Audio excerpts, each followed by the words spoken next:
A drunk driver who crashed into a contract worker and dragged the victim's motorcycle in a video that went viral today has been charged at the Kuala Lumpur Magistrates Court. 21-year-old Kor Yong Zhang pleaded not guilty to driving dangerously under the influence of alcohol and causing the death of Muhammad Zaili Muhammad. The offence was committed at the Sultan Iskandar Highway heading towards Jalan Tun Razak at 1:30 a.m. on Monday, June 1st. According to police, Muhammad Zaili, aged 44, was on his way home after delivering food sold by his wife when his motorcycle was struck from behind by a car driven by Kor. The victim was thrown off his vehicle and died at the scene from severe head injuries. Kor continued driving with the victim's motorcycle caught under his vehicle for about 3 kilometers. He only stopped his car after another car driver intervened.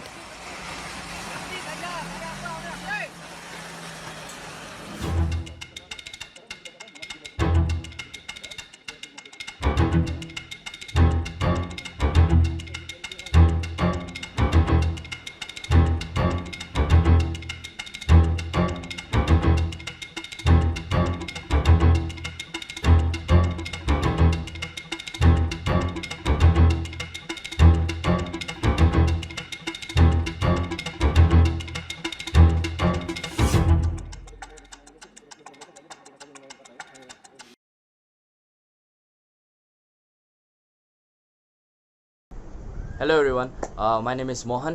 Assalamualaikum and good morning. My name is Muhammad Is bin Zana Abidin.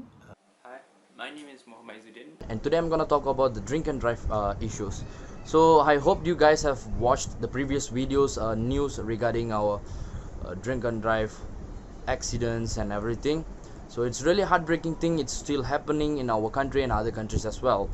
So we have to do something to reduce and avoid this kind of accidents, because when you are drunk and you are facing an accident, not only the person who had alcohol involving in that accident, there's also a lot of innocent people involving in that accident, and a lot of people died just by doing nothing.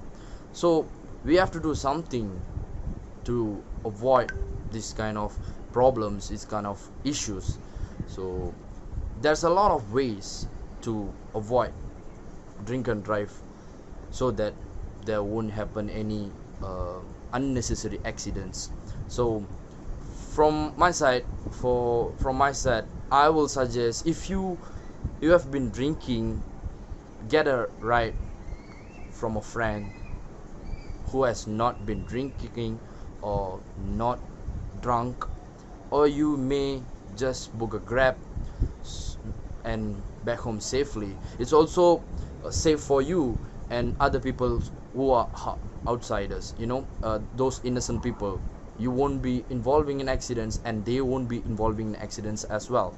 So it's better, if you are drunk, you just need a drive from your friend, or just book Grab, Soka and etc.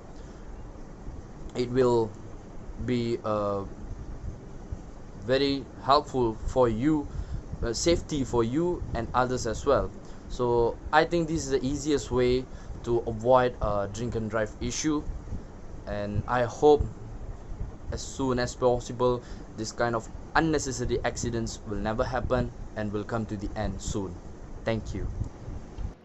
Next, I would like to talk about the importance of parents educating their children about the responsibilities when drinking.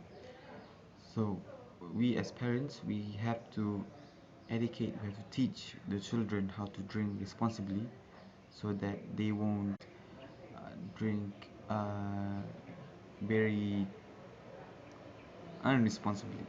So it's very important, because we're afraid that if the children, or if the teenagers nowadays drink unresponsibly, it would cause a lot of negative havocs, or any accidents, or any negative impacts would give to themselves or the community. So that is why it is very important for parents or any uh, guardians of that certain individual teenagers, they should teach or educate them how to drink responsibly so that we can prevent any chaos that might cause from them if they drink just like that without any consent. Thank you. In my opinion, I think the way to avoid drink and drive issue is, as a friend, they should protect others uh, by taking their keys if they have intention to drive after consume alcohol. They may be mad at you, but in other way is an alternative way. Is much better than let they driving in the influence of alcoholic. Assalamualaikum and good morning. My name is Muhammad Is bin Zana Abidin. I will show you guys how to stop drink and drive. Okay, first of all, you need to use anti-abuse because anti-abuse help people to stay sober by increasing their sensitivity to alcohol. And if you have taken anti-abuse pronounced as an abuse and you have an alcoholic drink, you will experience the intense negative effect of alcohol. These symptoms are similar to the ones induced by hangover, such as nausea, vomiting, headache, dizziness, and shortness of breath. Of course, many alcoholics have experienced all of these symptoms after episode of heavy drinking and continue to drink anyway. Nonetheless, anti-abuse is used to help people to maintain abstinence from alcohol by pairing these unpleasant symptoms with alcoholic beverages.